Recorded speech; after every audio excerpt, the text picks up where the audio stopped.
ఎవడు మోసపోమని చెప్పాడు, మేము చెప్తున్నాం కదా, పేపర్లో అడ్వర్టైజ్మెంట్ చేస్తున్నాం అనేక చెప్తున్నాం, అయినా మోసపోతే మేమేం చేస్తాం, ఎక్కడో ఉంటాడాడు అని వదిలేయకుండా తెలంగాణ ప్రభుత్వం సైబర్ క్రైమ్స్ సిన్సియర్గా ఎఫర్ట్ పెడుతుంటే సైబర్ క్రైమ్ డిపార్ట్మెంట్ కూడా రిలాక్స్డ్గా కాకుండా చాలా సీరియస్గా ఎఫర్ట్ పెడితే 5 రాష్ట్రాల తెలంగాణ ఫైబర్ సెక్యూరిటీ బ్యూరో భారీ ఆపరేషన్ చేసి నిన్న నేను ఈ విషయాన్ని ప్రస్తావించాను. అదే సందర్భంలో నిందితుల్లో బ్యాంకు, ఐటీ ఉద్యోగులు, దినసరి కూలీలు ఉన్నారు. అంటే అందరూ కలిసి చేస్తున్నారు.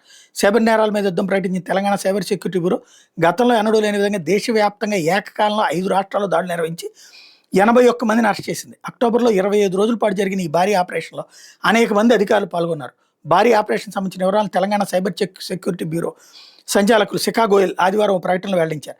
విదేశాల్లో కాల్ సెంటర్లు ఏర్పాటు చేసి రాష్ట్ర ప్రజల నుంచి 95 కోట్లు దోచుకున్న 41 కేసులకు ఎంపిక చేసిన సిఎస్పి అధికారులు వాటి లింకులు ఛేదించుకుంటూ కేరళ, కర్ణాటక, ఆంధ్రప్రదేశ్, తమిళనాడు, మహారాష్ట్రలో దాడులు జరిపి 81 మంది నిందితులను అరెస్ట్ చేశారు. ఇందులో 17 మంది ఏజెంట్లు కాగా చెక్కులు, నగదు విత్డ్రా చేసేవాళ్ళు 11 మంది, నకిలీ ఖాతాలు నిర్వహిస్తున్న వాళ్ళు 53 మంది ఉన్నారు. అరెస్ట్ అయిన వాళ్లలో 106 కేసులతో సంబంధం ఉన్న ఐడిఎఫ్సి బ్యాంకుకి చెందినటువంటి సేల్స్ ఎగ్జిక్యూటివ్, ఫెడరల్ బ్యాంక్ ఉద్యోగి, బంధన్ బ్యాంక్ మేనేజర్ ఉన్నారు. కొల్లగొట్టిన డబ్బు లావాదేవీలు వాళ్ళకి ప్రత్యక్షంగా సంబంధం ఉంది.